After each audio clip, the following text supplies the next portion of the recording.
Aqui, que é a sua parte para as suas paixões. Eu quero pegar aquele dinheiro da herança tal, quero comprar um carro tal, quero comprar um terreno tal, quero comprar um apartamento tal, quero fazer isso, quero fazer aquilo. Ou seja, só pensa no lado da sua realização financeira, concretização dos seus sonhos materiais. Mas esse é problema. Uma visão que eu tinha muito errada nessa questão, e com o tempo eu fui retificando meu modo de ver, de entender, era o seguinte: vamos voltar ao tema Mega Sena, né? É um tema bem falado aqui cotidianamente. Se eu tivesse ganhado na Mega Sena, eu ia ajudar tal pessoa, ia ajudar tal parente, ia fazer tal coisa, ia fazer tal coisa, mesmo que seja para o bem, para o próximo. Eu pensava assim: eu vou pegar aqui uma parcela grande, vou criar um salão maior para o centro. Quer dizer, não estou fazendo nada de errado, tá? Nada de errado. A vida do meu filho, vou deixar a vida dele perfeita, não vai faltar nada do começo ao fim. Os meus parentes, vou ajeitar a vida de todo mundo, bastante dinheiro, né? Mega Sena. Ou seja, eu vou facilitar a vida de todo mundo. Eu pensando, né, que estou fazendo a melhor coisa. Estou fazendo justo, estou fazendo certo. Eu acho que a maioria das pessoas pensa isso. Eu pensava, e eu mudei esse pensamento recentemente, admito. Recentemente eu vi, poxa, eu estou errado. Eu estou errado. Agora, queria que vocês me falassem, aonde que está meu erro? Aonde que está teu erro? Facilitação, né? Você está dando vida à vida de outra pessoa, você atrapalha a evolução dele. Justamente, eu estou privando. E a pessoa já está... Eu estou privando a pessoa da oportunidade de desenvolver as suas potencialidades. Estou facilitando para que ela não tenha as provas que vão lhe engrandecer. Ou seja, eu vou ser culpado. Eu lembro que num outro estudo, que também deu o que falar esse negócio de herança, de dinheiro, você falou assim que você agiria de uma maneira para a coletividade, não só para a parentela, a coletividade, para a coletividade se juntar, trabalhar para o bem próprio, para o bem comum. Aí sim era uma maneira de entregar esse dinheiro da Mega Sena. Exatamente. Você falou isso aqui não faz muito tempo. Não faz mesmo. Não é? Aí o sentido já é outro. O sentido é outro. Eu não estou facilitando a vida de ninguém, eu estou dando possibilidades para as pessoas desenvolverem. Então, por exemplo, você facilita a questão da parte educacional, parte de estudo. Sei lá, adota uma escola, por exemplo. Essa escola, eu vou ser padrinho dela. Vou dar a essa escola todas as condições dela ser uma super escola. Você não está dando facilidades. Todo mundo vai ter que estudar.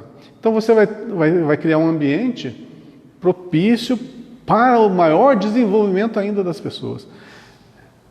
Quer dizer, elas vão ter que ter o seu suor, vão ter que ter o seu trabalho.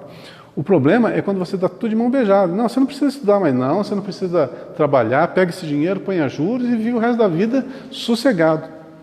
Isso é um erro. Isso é um erro muito grave. Talvez por isso que a gente não ganha na Mega Sena.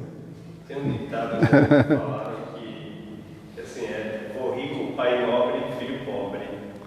O avô constrói todo um império, propicia que o pai tenha uma vida tranquila, e aí o neto já, como o pai não soube empreender ou gerar recursos para esse dinheiro se perpetuar, o filho já acaba tendo dificuldades financeiras. Isso é verdade. Isso é fato.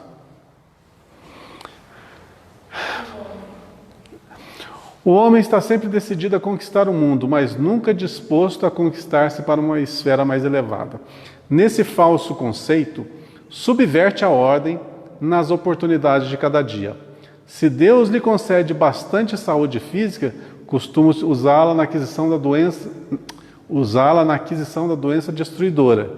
Se consegue amealhar possibilidades financeiras, tenta sambarcar os interesses alheios. Foi aqui que eu parei, né?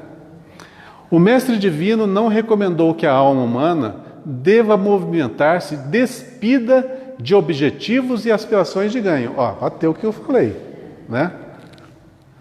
Salientou apenas que o homem necessita conhecer o que procura, que espécie de lucros almeja, a que fim se propõe em suas atividades terrestres. Por isso ele tem que pensar, porque não basta você só tomar uma decisão. Eu vou ajudar tal pessoa. Não, você tem que pensar o que você está fazendo. Então, até para ajudar, você tem que saber como ajudar. Porque às vezes, dependendo da pessoa, da situação, do modo, em vez de você ajudar, você vai estar machucando. E como tem gente que machuca. E isso é muito doloroso, sabe? Nós não somos perfeitos. E os integrantes que estão aqui na Casa Espírita não são perfeitos. Aqueles que já passaram por aqui também não foram perfeitos. E eu lembro de muito tempo atrás, na assistência social, né?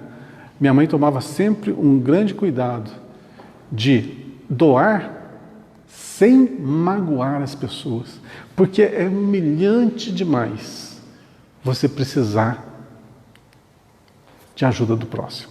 É muito humilhante, é muito difícil. É muito difícil. Então aquela pessoa já vem machucada, já vem a contragosto.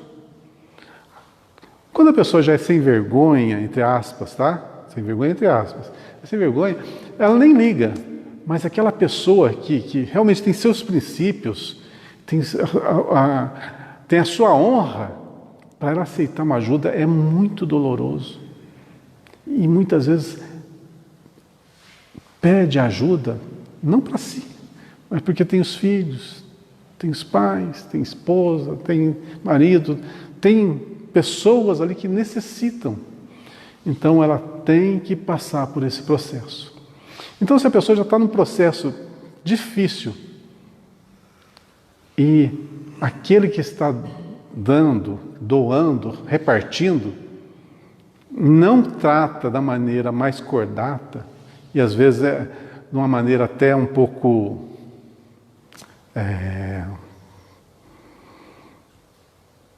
humilhante mesmo, né? Puxa vida,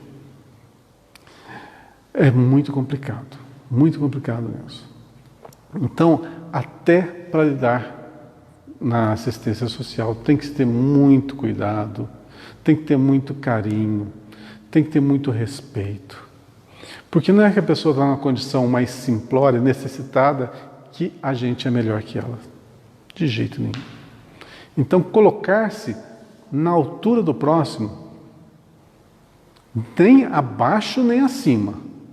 Você se colocar na altura do próximo, demonstra o seu entendimento, a sua evolução espiritual. Quando você consegue lidar bem com pessoas ignorantes, pessoas medianas e pessoas de alto gabarito, quando você consegue se comportar na mesma altura essas pessoas, quer dizer que você já está num patamar bem mais elevado. Mas isso leva tempo, é para poucos ainda, mas o que propicia a gente isso é a vivência, é viver, é conviver em todas as esferas. Temos que ter conhecimento, saber lidar com os mais simples até os mais sábios. E para lidar com os mais sábios, você tem que conhecer, você tem que saber, você tem que se tornar também uma pessoa letrada, intelectual, conhecedora. Então a evolução é isso.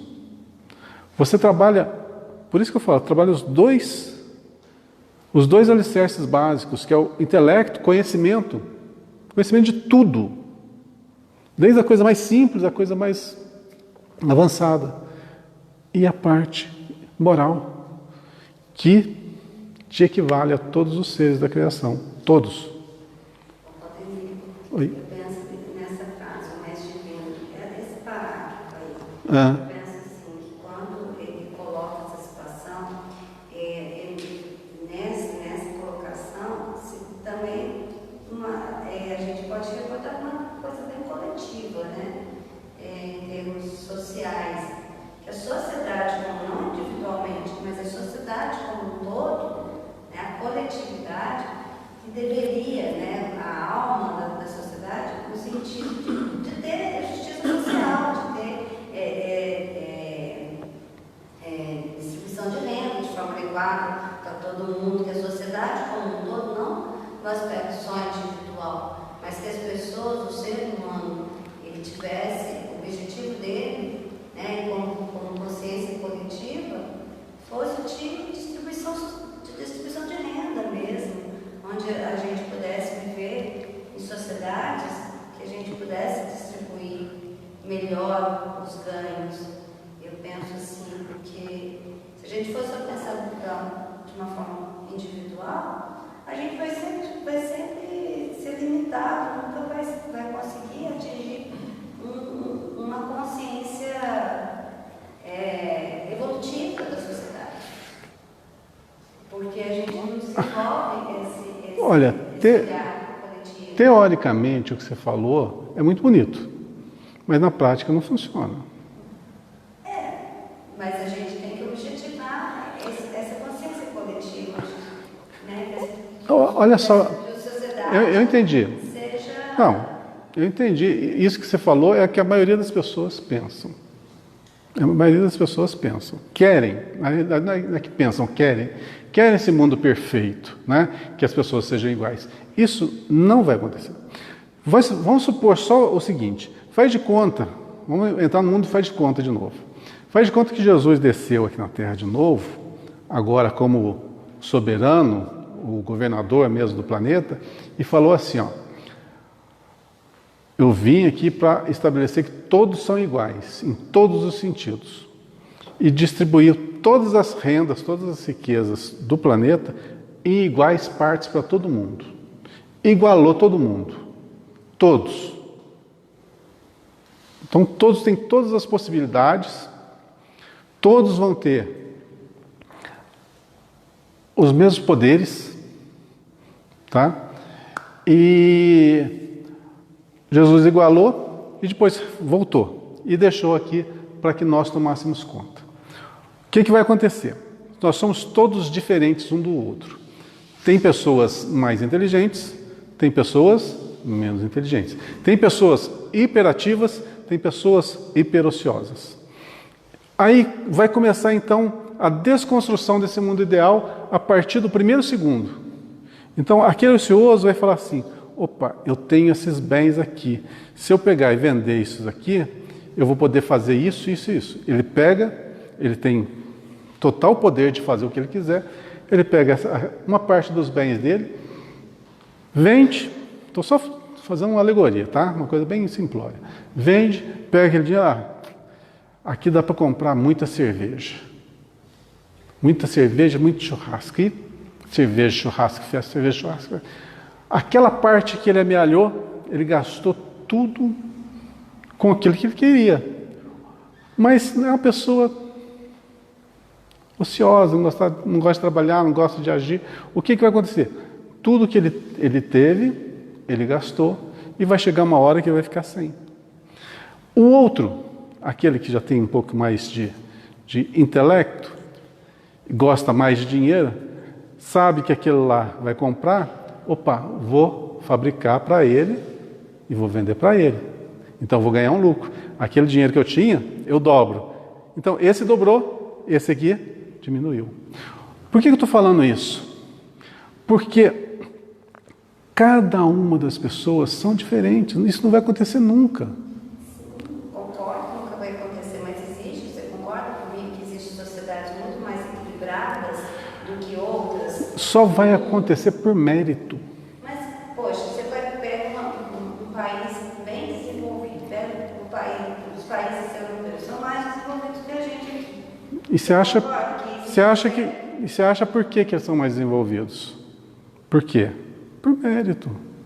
Sim, porque eles, quer dizer, há um olhar mais individual, mas também há um olhar coletivo dessas sociedades. Olha bem, Ana, o mundo ele tem que ter equilíbrio. O nosso mundo tem que ter equilíbrio. Então, se há extrema pobreza, e tem, não, a nossa não é extrema pobreza. Em alguns lugares, mas na maioria não é. Mas também isso pouco importa, isso não foge do nosso contexto. Se tem lugares de extrema pobreza, tem lugares também. Isso gera equilíbrio, porque é necessário. É necessário, essa compensação é necessária. É algo muito complexo para a gente abordar em alguns segundos. Mas mesmo que a gente não compreenda, tá? Mesmo que a gente não compreenda o mecanismo da vida, que a gente saiba uma coisa: Deus não erra nunca. Ele é soberanamente justo e bom. É a base de todos os nossos estudos, é isso. Então, lembra quando a gente abordou o tema fé? Fé é saber. Então a gente sabe que Deus é soberanamente justo e bom. Se Ele é justo, tudo que está acontecendo no mundo é justo. Se tal não fosse, se houvesse injustiças no nosso mundo, Deus não seria justo. Então não tem como modificar isso, tá? Porque faz parte das leis que nos regem. As leis que nos regem são naturais e nós estamos intrínsecos nessas leis. Então, de acordo com a nossa ação, vem a reação. Então, para você sair daquela posição e alçar para outra melhor, só depende de você. Não vai ser por colocar a pessoa num lugar mais agradável, mais belo, mais equilibrado, que vai fazer ela desenvolver as suas potências, mas sim como ela vai se sair nesse setor, nesse desenvolvimento. Essa desigualdade, ela é necessária no padrão de vida, padrão evolutivo que nós estamos vivendo. É necessário, porque se não fosse necessário, não estaríamos reencarnados aqui, estaríamos no plano espiritual, né? Pode dizer. Uma vez, em uma das leituras que nós passamos, ele falou da troca de dinheiro, da troca de mãos de dinheiro. Ele falou Sim. do prêmio da Loto, da Mega Sena. Quando você tem essa mudança que você mesmo falou, e que eu acho que hoje assim, todo mundo pensa assim, quando você usa esse dinheiro para desenvolver, e aí entra a parte social, empreender e gerar empregos em regiões onde não exista tanta oportunidade de emprego, você já está fazendo, na verdade, isso que ela falou, que seria uma atribuição do governo, mas enfim, a sociedade hoje, ela atua muito mais fortemente na área social do que o próprio Estado, né? Então, quando as pessoas começam a entender que a fortuna que ela amealhou, ela pode ser empreendida para gerar recursos para uma outra determinada região, gerando emprego, abrindo que seja uma lojinha, um bar, alguma coisa que vai empregar, que às vezes as pessoas, elas, como você falou, eu não quero dar. Que é a oportunidade. Eu quero trabalhar, eu não tenho a possibilidade de trabalhar. Mas desde que eu comece, a fortuna está mudando de mãos toda Sim. hora. Quando ela não é bem utilizada, né, que a gente fala aqui, ela muda de mão. Um dos pontos que realmente fazem com que a pobreza ela se desenvolva, se estenda, é o quê? Você ajuntar muito dinheiro para si e guardar. Então você guarda para si e vive ali de juros, de investimentos, e você não trabalha esse dinheiro no social. Aí sim, isso tem um peso, né? Eu até falei na aula passada sobre a parábola dos talentos, né? Você recebe um talento e o que você faz? Você guarda ele. Quando você guarda o seu talento, você vai não vai permitir que ele seja estendido a outras pessoas, que possa circular, né? Trazer riqueza, gerar desenvolvimento. Então, esse é um problema. Então, talvez a visão entre riqueza e pobreza gere essa discussão pelo mau emprego do dinheiro. Pelo mau emprego. Mas, assim, a distribuição igualitária, ela não funciona. O que funciona é você dar mecanismos para que a pessoa desenvolva. Isso, fato. Até porque, às vezes, você entrega uma grande fortuna para uma pessoa que não tem condições de desenvolvê-la, ele perde. Vai perder, justamente. E, às vezes, você vai numa comunidade e oferece alguma coisa, a pessoa fala, não, eu tenho tudo que eu preciso, só me faltou um emprego. Então, Entendi. ele não tem assim, a ambição de ter uma casa melhor, um carro melhor, uma internet.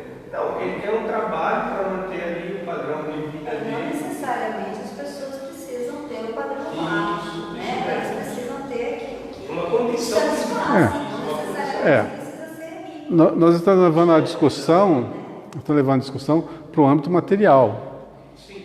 E nós, Mas o intuito é demonstrar que assim, o dinheiro ele não é ruim, ele não, seja justamente. empreendido de forma que ele gere resultados para Aham. A questão primordial nessa situação é como que a gente sai da história, né? A gente sai da história no desencarne, mas com qual bagagem? A bagagem do bom aproveitamento aqui. E se o aquinhoado, aquele que tem muito, retém e não redistribui, ele está influenciando para que outros não possam se desenvolver. Mas chega um ponto, gente, que é questão assim, se tem que ser para você, será. Então, se chegou um momento em que você vai ter que viver tal situação, vai ser providenciado isso. E se a coletividade chegar num patamar que ela seja merecedora daquilo, ela vai obter. E é o que está acontecendo nos dias atuais. Se você fazer um paralelo desse século que nós estamos vivendo agora, início de século, com o início do século passado, vocês vão ver a diferença gritante, né? Mudou o quê? Uma geração? 2 gerações? Mas o padrão de vida, as condições de vida mudou assim estratosfericamente, principalmente na questão moral, né, que é o primordial que nós estamos citando aqui. Economicamente não precisa nem falar, é visível, né? Agora, na questão moral também houve um avanço grande. Eu acho que estou no último parágrafo, né? Se teus desejos repousam nas aquisições factícias relativamente a situações passageiras ou a patrimônios fadados ao apodrecimento, renova, enquanto é tempo, a visão espiritual, porque de nada vale ganhar o mundo que te não pertence, e perderes a ti mesmo indefinidamente para a vida imortal. Ou seja, quando nós fazemos mau uso do nosso tempo aqui, das nossas aquisições, nós estamos perdendo tempo para o desenvolvimento do nosso espírito, para o nosso ser espiritual, que é um resumo, né, do que foi falado lá no trechinho do Evangelho. Ô Paulo, só sobe um pouquinho para mim, só para eu reler.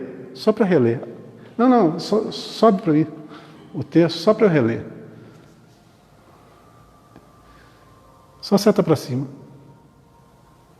Isso, aí ó. Pois que aproveitaria ao homem ganhar todo mundo. O que adianta você ter um êxito extremo na condição material aqui e perder a sua alma, ou seja, perder a oportunidade de burilá-la, de desenvolvê-la. Então, o segredo é o quê? Na circunstância que nós estamos, usar da melhor maneira todas as possibilidades. Por isso, o Evangelho é essencial. O Evangelho é o norte seguro que nos é concedido para que nós não nos percamos nessa empreitada. Certo? Vamos para frente? Senão já que acaba a aula aqui. Vamos para o próximo. 59. Só dá seta para baixo. Isso.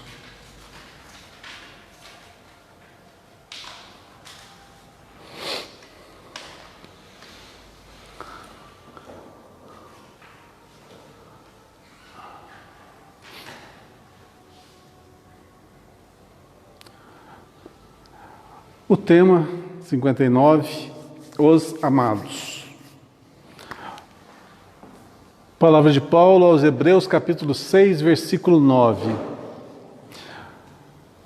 Mas de vós, ó amados, esperamos coisas melhores.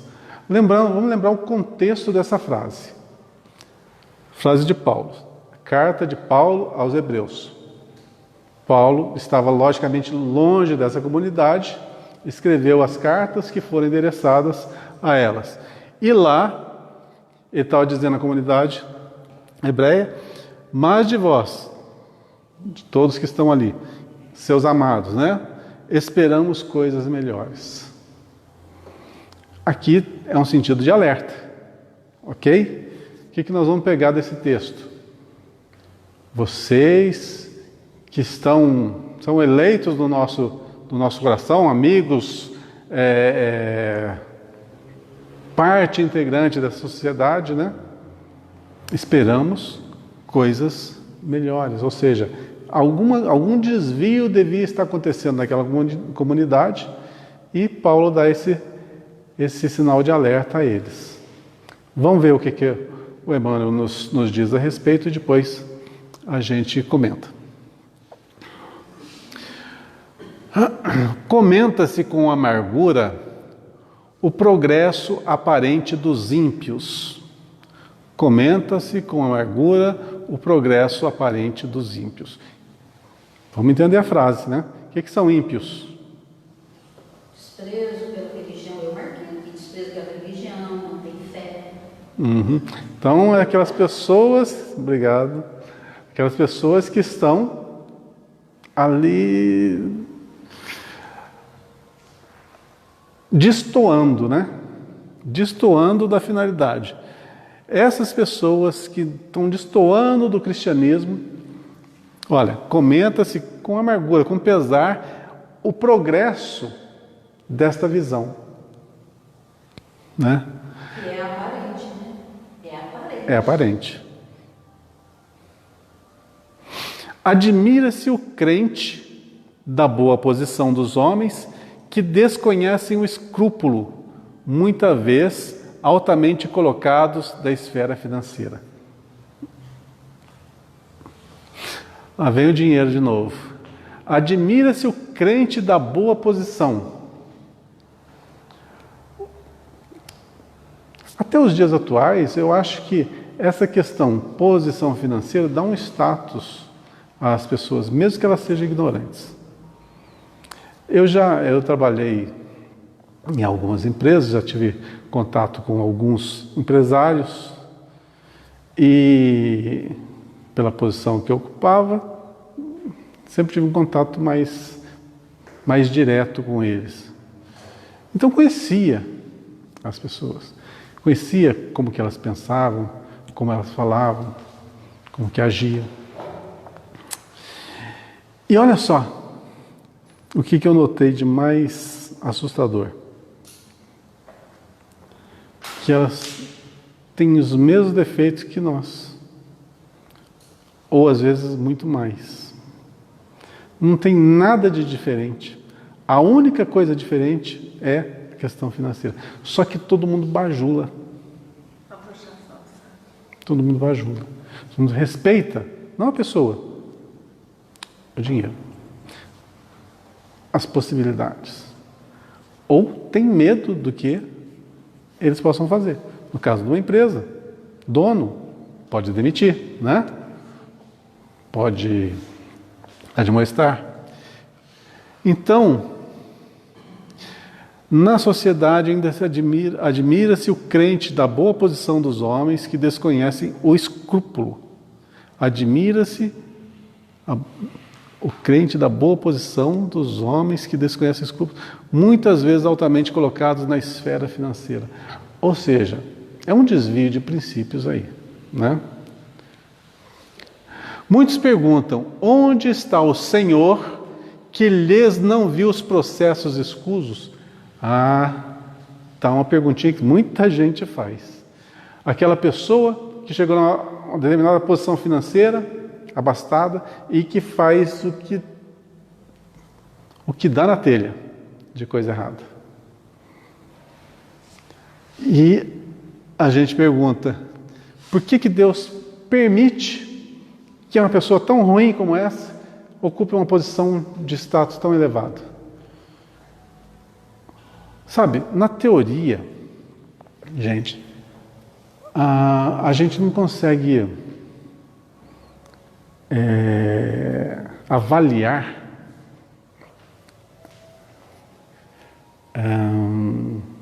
todo esse contexto. Mas quando vai na prática, puxa vida, tem coisas que... Eu vou falar o fato omitindo as pessoas, tá? Porque eu não posso falar aqui abertamente, eu não posso comentar de alguém. Então eu vou criar uma historinha, que essa historinha é real. Mas só que eu vou contar de um jeito bem metafórico, tá? Em certo lugar, trabalhava uma pessoa comum. E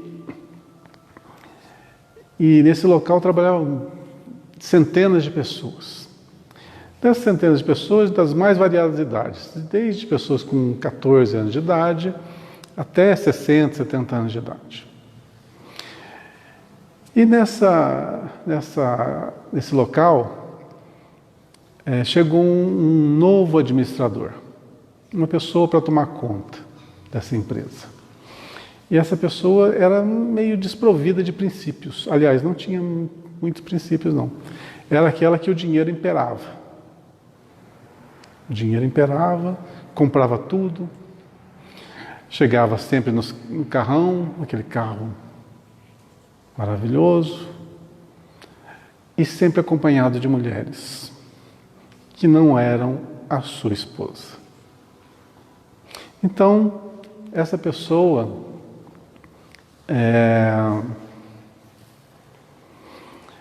por aí já dava para se ver que não tinha assim, uma conduta ética das mais decentes.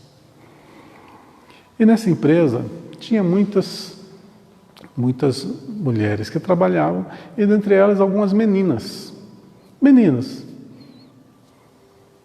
16 anos de idade, ou menos até. E essa pessoa, esse administrador, costumava seduzir essas meninas para satisfazer seus prazeres somente pela questão financeira de posse. Então, utilizava da sua influência, do seu poder, da sua condição, para desvirtuar algumas meninas que mal sabiam o que estavam fazendo. Tá, falei bem, de uma forma bem simplificada, uma coisa medonha. E dessas pessoas eu conheci, né? E realmente ver o estrago que fez na vida de uma pessoa que você conviveu, que você conhece, é muito doloroso, difícil de aceitar, muito difícil, revoltante até. Então, existem pessoas que usam da sua condição para impor, para criar aquele ambiente que lhe satisfaz. Existe. Mas tem um grande problema. Um grande problema que é qual? Tudo que você faz tem repercussão. Eu sempre falei aqui para nós que os nossos pensamentos já nos endividam. Então, só de pensar errado, nós já estamos errados. Nós já vamos ter que pagar, entre aspas, por essa forma errônea de pensar. Imagina agir. Imagina, além de agir, influenciar na vida de outros. além de influenciar na vida de outros, vida de pessoas frágeis, que mal entraram na sua lucidez ainda de pessoas adultas. Veja o peso que tem isso. Aí a gente consegue entender por que existe umbral ainda. E por que o umbral é tão medonho? Porque é ali que as pessoas que têm esse tipo de conduta vão depurar as suas criações mentais. Porque não tem como um indivíduo dessa estirpe ser guindado a uma condição espiritual superior com um padrão moral, ético tão baixo. E isso, gente, é muito comum na nossa sociedade, infelizmente. Infelizmente.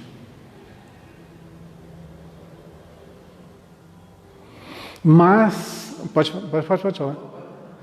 Mas nós estamos aqui para mudar esse panorama. A doutrina espírita está aqui, ativa, pela voz do que falam aqui no Vinha do Senhor, no Sementeiras, irmão Alexandre, Amor e Humildade, em outras cidades, em todas as cidades, falando a mesma coisa, justamente para orientar, para levar as pessoas à responsabilidade a cada uma. E uma das coisas que eu tenho mais batido nas minhas palestras aqui é a da responsabilidade. Porque se nós não tivermos responsabilidade, vamos continuar criando erros medonhos iguais esse que eu acabei de citar. A gente tem que saber que tudo que fazemos gera um efeito na nossa vida e na vida dos outros. Eu pensando errado, eu pensando mal, estou influenciando a todos que estão à minha volta. Mas se eu pensar bem e agir bem e sorrir, só obter o hábito de sorrir, eu já modifico tudo. Depende de mim. Depende dessa conscientização. Levar a conscientização a todos, para que todos nós temos os nossos defeitinhos a serem corrigidos? Temos. Encara eles. Encara. Põe de frente, não guarda. Põe para fora. Olha, eu tenho isso, e fala consigo, você não precisa expor para a sociedade, exponha para si próprio e corrija. Não tenhamos medo, não sejamos covardes conosco mesmo. Vamos avançar, é hora de avançar. Se queremos um mundo melhor, vamos começar aqui dentro. E vamos levar essa mensagem para que todos tenham a sua cota de responsabilidade. Aí o mundo melhora. Mas enquanto a gente deixar escondidinho lá, eu tenho uma face aqui e outra face lá na sociedade, o mundo não vai mudar. Não vai mudar. Ou vai mudar muito pouco, ou muito lentamente. Então é necessário encarar os nossos fantasmas, corrigirmos, sermos exemplos e tentar passar a mensagem adiante. Nisso que você falou, ou no que está colocado nessa última frase, Jesus sempre deixava cada passo dele era um exemplo daquilo que poderia acontecer com as pessoas, né? Com a gente. Um dos apóstolos lá, uma vez, falou para ele, mestre, mas estão falando isso, estão fazendo aquilo. Ele falou, eles não me viram. O que ele quis dizer com isso? Todas essas pessoas com desconhecimento, nós hoje com conhecimento, nós sabemos que nós temos o que é dois passos. A reencarnação é a lei de causa e efeito. A gente vai viver e nós vamos responder através do efeito dessa causa. Pois é. Aí, quando a gente ouve no noticiário aí, ó, vítima, uma adolescente de 14 anos de idade, vítima de estupro. A gente fica horrorizado, né? Eu tenho uma historinha rapidinho. Para você saber da minúcia disso, mas teve numa cidade grande, tinha um cara de situação de rua. Ele ficava na rua, ele comia, ele dormia, vivia, pegava, mexia no lixo.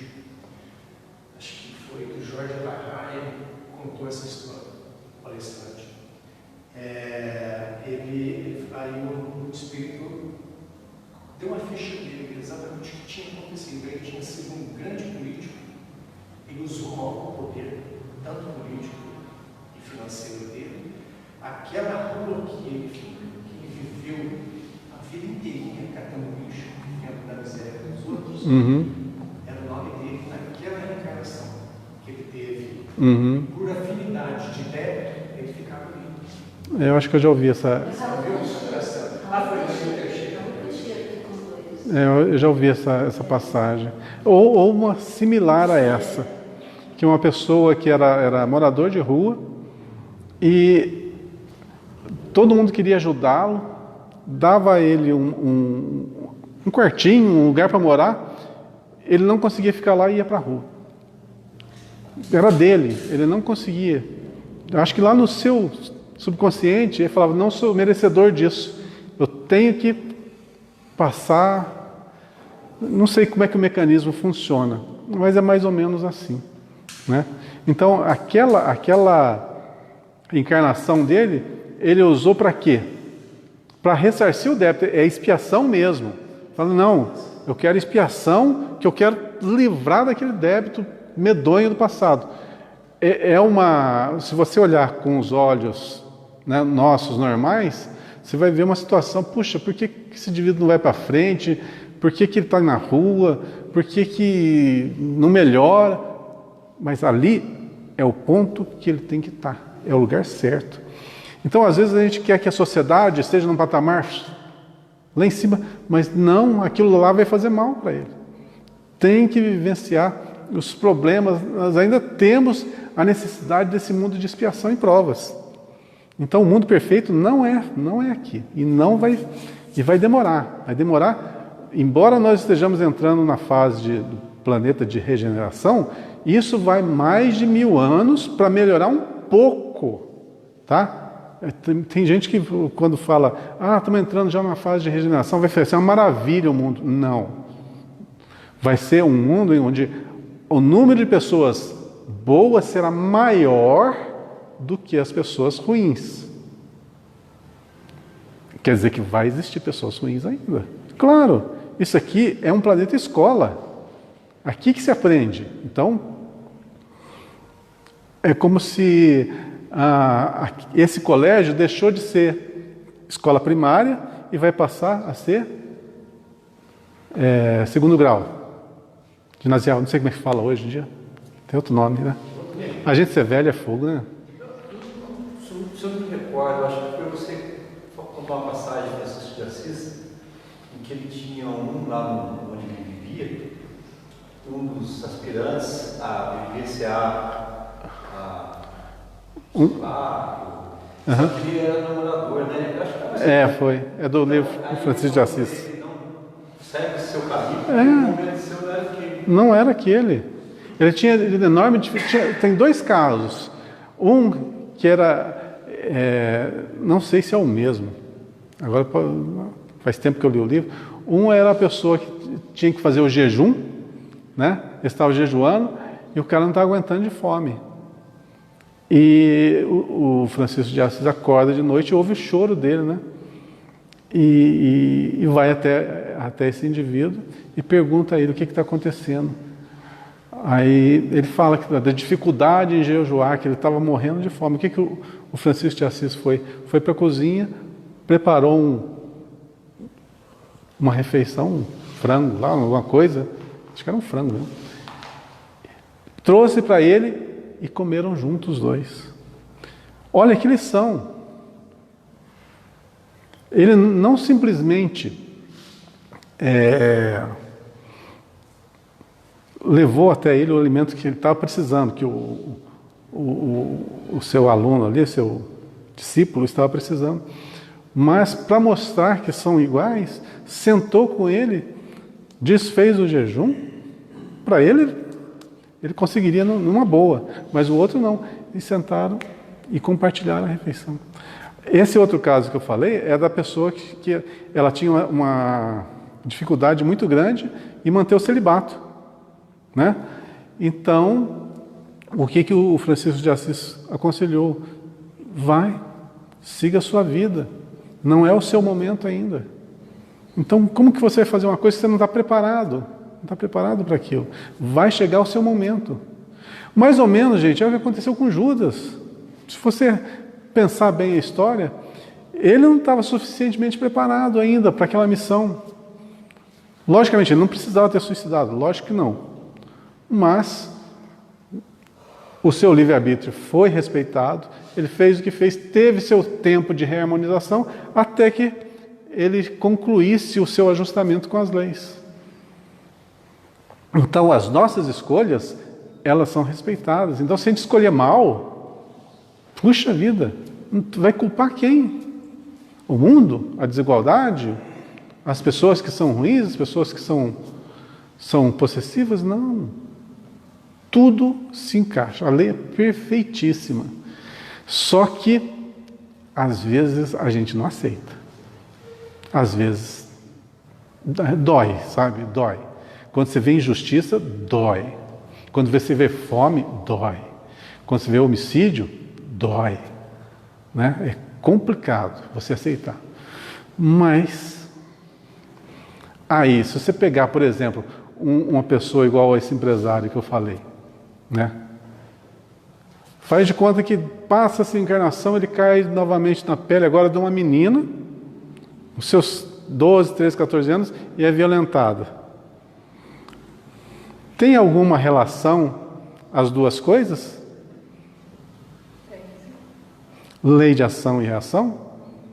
É necessário isso aqui? Não, não é necessário. Mas, às vezes, esse é o choque necessário para o reajustamento. Poderia ter sido outro processo? Poderia. Mas é o que eu sempre digo. Se você não toma as rédeas da vida, para você ir para o caminho certo, a vida te coloca no caminho certo com as rédeas e com o chicote ainda. Então, façamos o melhor possível, sempre. Onde que eu estou, gente? Onde está o Senhor que não lhes viu os processos escusos, né? A interrogação, no entanto, evidencia mais ignorância do que sensatez. Onde a finalidade do tesouro amoedado do homem perverso? Ainda que experimentasse na terra inalterável saúde de 100 anos, seria compelido a abandonar o patrimônio para recomeçar o aprendizado. Fato, né? A eternidade confere reduzida importância aos bens exteriores. Aqueles que exclusivamente acumulam vantagens transitórias fora de sua alma, plenamente esquecidos da esfera interior, são dignos de piedade. Deixarão tudo, quase sempre, ao sabor da irresponsabilidade. Aquilo que nós falamos, né? Agora há pouco. Você acumula. Aí desencarna, o que acontece? Vai ser distribuído a outras pessoas que não vão saber, geralmente, lidar com isso. E o que acontece geralmente com grandes fortunas? Vocês vai. Para onde que elas vão? Se você raciocinar, elas voltam para o povo. Né? Vêm os parentes, pegam aquela fortuna toda amontoada e vão gastando. Compra isso, compra aquilo. Ou seja, esse dinheiro vai voltando para a sociedade. E as coisas começam a circular novamente. Acabou aquela fortuna? Perdeu? Não, não perdeu. Ela simplesmente saiu daquele montão e voltou para a sua função social. Então, fala aí para nós um império financeiro que tenha mais de um século de existência. Vamos lá. Hoje tem um estudo que diz que as grandes empresas não passam da terceira geração. Faz sentido? Faz todo sentido. Por quê? É dinâmico. Tudo passa, inclusive tudo. Uhum. E as possibilidades são da coletividade, não é exclusividade de um. Vai ficar nas mãos de determinada pessoa ou de determinado agrupamento de pessoas por um tempo determinado. Ponto. O represamento tem prazo de validade. Tem prazo sim. Vamos lá, o imperador romano Quer um indivíduo que mais teve dinheiro, posse, riqueza, poder do que o imperador romano? Fala um aí que durou assim bastante tempo. Não teve. Geralmente aqueles que passaram ali tinham um reinado curtíssimo, faziam as maiores atrocidades em curto espaço de tempo. E já logo vinha outro no lugar, com raríssimas exceções. Por que será? Gente, isso aqui, se a gente olhar para a história, a gente vê, nossa, que caos que é essa humanidade nossa. Só caos. Você só vê guerra, só vê sofrimento, só vê injustiça.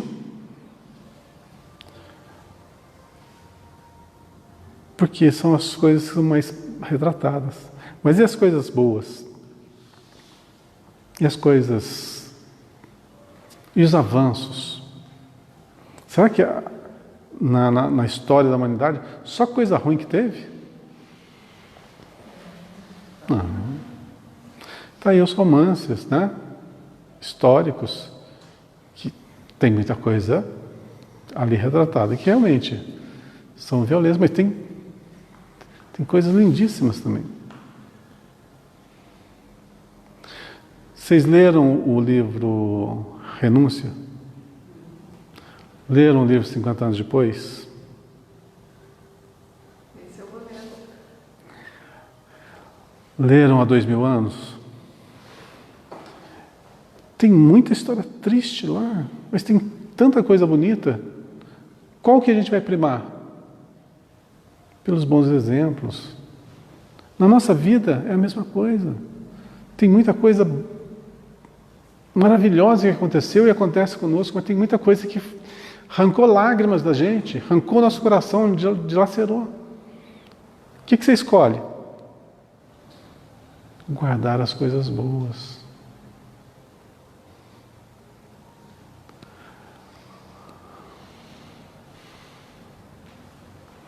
Isso não acontece, porém, com os donos da riqueza espiritual.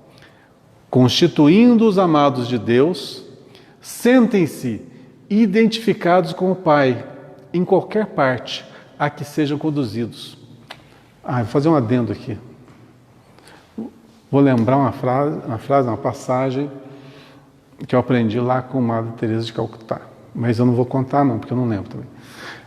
Vou só no X da questão. Uma perguntinha. Vou fazer uma pergunta.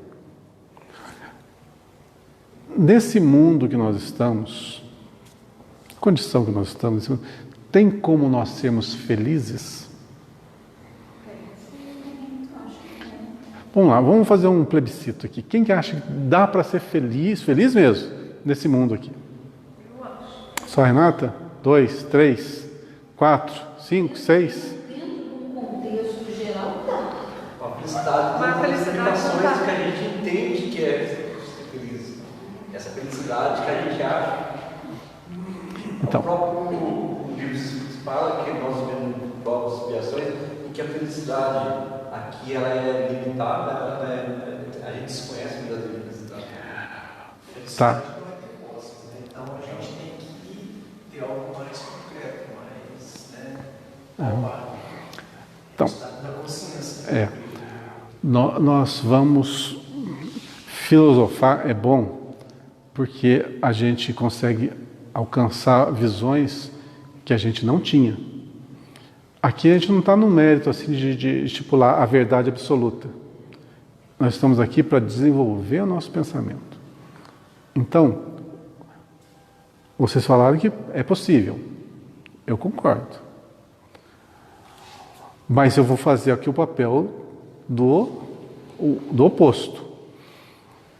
Se vocês leram os textos falando de Cristo, vão encontrar uma fala assim: raros ouviram sorrir, mas muitos ouviram chorar. Reportando-se ao Cristo, raras pessoas ouviram sorrir, mas muitos o viram chorar. Aí a pergunta: o espírito mais iluminado que pousou os pés aqui no planeta foi Jesus. Ele raramente sorria. Ele é um espírito top, é o 10 que a gente conhece, né? Por essa definição, você subentende que Jesus era feliz ou não? O que vocês acham? Jesus era um espírito feliz? Não, ele chorava. Por quê? Porque as pessoas sabiam, alguns, pelo menos, mas não faziam, não seguiam. Muito bem. Então, ele sofria porque os outros, não pelo que os outros faziam, mas pelo que os outros iriam sofrer. Porque as pessoas agiam muito mal naquela época. Então Jesus sabia claramente que, da lei de ação e reação, que tudo aquilo que eles estavam fazendo, eles estavam semeando a dor do futuro. E ele chorava por nós, olha, coitados, olha o que eles vão encontrar por você. Então, aí que está o porquê da minha pergunta. Jesus era um ser, um espírito feliz? Considerando a grandeza dele, um dos felizes, ele conheceu a felicidade, ele sabia o que era a verdadeira felicidade. Então, Tá. Vamos sair do contexto do Altíssimo e vamos para mais terreno. Vamos para o nosso aqui. Vamos pegar a Madre Teresa de Calcutá, que era quem eu peguei como exemplo. Era uma religiosa exemplar, uma pessoa de virtudes, né, ilibadas, e que a vida foi assistência ao pobre, né, ao próximo. Vocês acham que a Madre Teresa de Calcutá era uma pessoa feliz ou não? Ela era feliz fazendo o que ela gostava. Ela era assim, eu lembro para você. Eu acho que as pessoas que vivem do assistencialismo, eu acho que elas não têm uma felicidade plena, porque elas sofrem pelo sofrimento dos outros, por querer fazer mais e não conseguir. Então isso deve vir um martírio, né? Porque a pessoa não tem como fazer mais por aqueles que precisam. Estamos quase chegando lá. Então, quase chegando ela lá. ajudava as pessoas, quando ela via que as pessoas estavam sendo ajudadas e conseguiam se recuperar, ela era feliz com isso, com o resultado daquilo que ela fez. Muito bem. Então ela é feliz no resultado da caridade que ela praticava. Por isso que a felicidade é relativa. Eu acho que é mais uma questão de paz. Eu acho que ela se sentia em paz de poder ajudar tanta gente. Mas a felicidade está tão ela tinha que resultado lá dela. Nesse plano nós não estamos ainda nem para ser feliz e nem para conviver com pessoas felizes. Porque se a gente for para o plano de pessoas felizes, a gente vai ficar totalmente incomodado, porque nós é perfeição. Muito bem. Nós vamos chegar lá. Pode complementar, Paulo. Você estava falando? Então, a felicidade dela era pelo resultado daquilo que ela acreditava, que ela fazia ela mover por aquilo. Muito bem. Então, nós chegamos aqui a uma conclusão de que a Madre Teresa era um espírito que, né, tinha felicidade, mas o Cristo não. Não acho que Cristo era feliz, ele estava na terra em paz, ele estava porque ele chorou porque ele estava numa missão. É como se Jesus já passou por destino no final desse mundo, sei o que vai acontecer. Então ele sabe que... Tá. Vou fazer uma pergunta agora para a gente arrematar essa questão aqui. Vou perguntar para você, Paulo. Se eu tivesse a condição hoje de transformar você numa pessoa feliz, o que você precisaria? O que você precisaria para você se tornar uma pessoa plena, feliz, assim, nota 10? O que você precisa?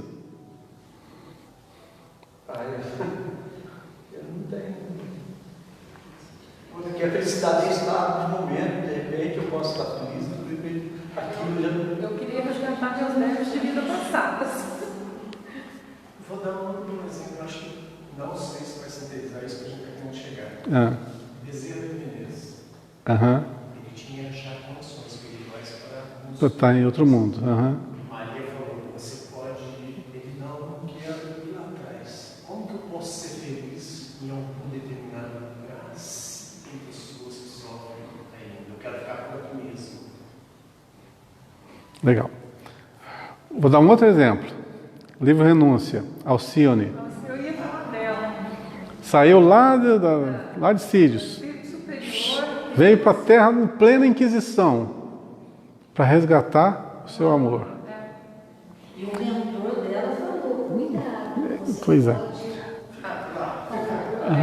E no final, quando ela desencarna, né, no finalzinho lá, eu estou contando o final do livro para quem não leu, ela morre no final. Puxa vida, acabei com o livro.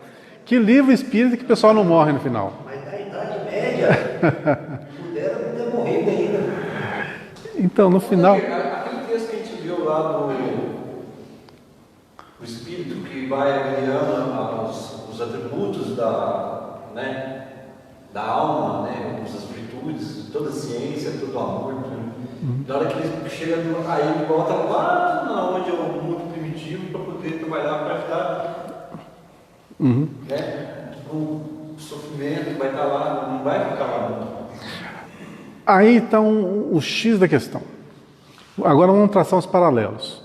Jesus falou lá, né? Ou eu falei, não sei se foi eu, não foi eu que falei. Jesus, você falou que agora mesmo? Falei da evolução do espírito. Quando ele dos anjos, né? Os espíritos evoluídos, quando vão trabalhar nas regiões umbralinas. Madre Teresa de Calcutá. Mais algum exemplo? O que tem em comum esses espíritos? A caridade. Justamente. O que eles fazem? Eles saem das regiões que eles... Aí é Alcione, né? Alcione. Eles saem das regiões mais eterizadas, mais avançadas que estão, e vêm até nós. Se misturam com a gente, mas não se modificam na sua essência. Sofrem conosco pelas nossas más escolhas, mas não deixam de nos amar, igual Alcione. No final da vida dela, ela perdoa o seu amor, mesmo ele sendo responsável direto pela sua morte no cativeiro. O Cristo veio à Terra, entendeu a todos, chorou por todos, sofreu por todos, mas não deixou de amar nenhum.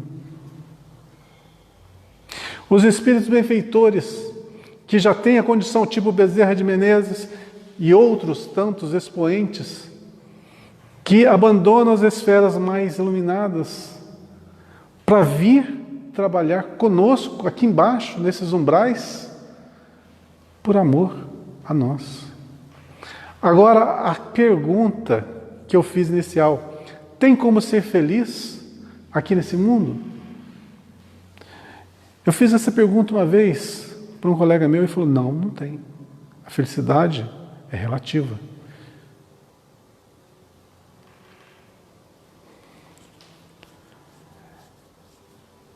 Eu já, hoje, não possuo uma visão muito clara sobre esse assunto. Mas a minha propensão, a minha resposta hoje seria: tem como ser feliz. Porque a felicidade, ela sai daqui e vai para fora. Ela não vem de fora e vai para dentro de nós.